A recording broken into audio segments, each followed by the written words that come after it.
పొట్టేళ్ళు గాలికి ఇస్తే ఈ పాప చదువు మీదే పోయింది, అందుకే కదా పోయింది. మాట ఇస్తున్న బుజ్జమ్మ, ఎప్పుడటం వచ్చినా సరే రేపు మన బిడ్డని పటేల బల్ల తోలుతున్నా.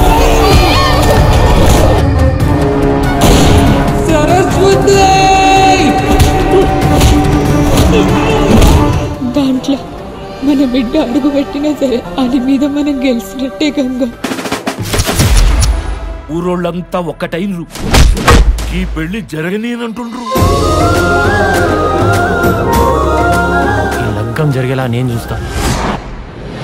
ఎవ్వరు వెనక్కి తిరిగి చూడొద్దు.